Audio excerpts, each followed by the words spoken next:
ที่ละของทุกหลักหลายแล้วขอเจริญพรมายัง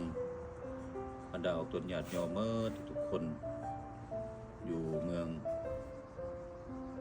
ไทยซิตี้ของเราโดยเฉพาะก็แม่นวัดเท้าธรรมยารามนี้มีการพัฒนาในการสร้างสาตัวแปลงบอกว่าแล้วก็เสริมสร้างให้ลูกหลานของเราจดจำไว้ในพุทธศาสนาอันหลักๆที่เรา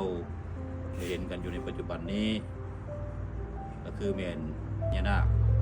6 ตนนี่เนาะมื้อนี้ก็ถือว่าเป็นโอกาสดีที่ได้มาประกาศให้บรรดาตนญาติโยมทุกๆคนสั้นวันนะที่อยู่เทศตีของเขานี่แล้วก็ทั่วไปเนาะ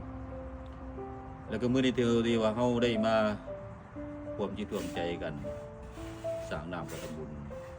ในพระพุทธศาสนาและก็ในวัดว่าของเขานี้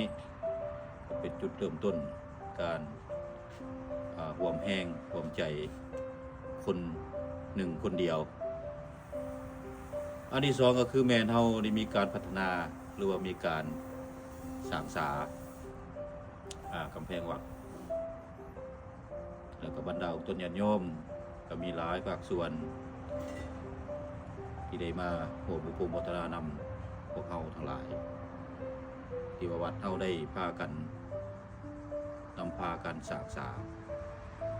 นั่นก็คือว่าเฮาเดี๋ยวนี้เราต้องการเนาะต้องการศรัทธาอันที่3คือแม่นผู้ใดที่มีศรัทธาเลื่อมใสนำพระพุทธศาสนาของพวกเขาโดยเฉพาะก็แม่นที่อาจารย์เว้าพญานาค6 ตัวนี้เดี๋ยวนี้ก็ยังบ่มีผู้ใดศรัทธาเกี่ยวกับสีเนาะสีของเขาก็มีอยู่3 สีสีอันที่1คือเป็นสีค่ำสีอันที่2ก็คือแม่นสีเขียวสีอันที่3ก็เป็นสีขาวดังนั้นจึงว่าผู้ใดเดี๋ยวมีคนละเล็กละน้อยเนาะตามจิตศรัทธาของเขาแหละผู้ใดที่อยากร่วมการสร้างน้ำกระทำบุญไว้ในพุทธศาสนาเขาประกอบคิดประกอบใจกันเด้อ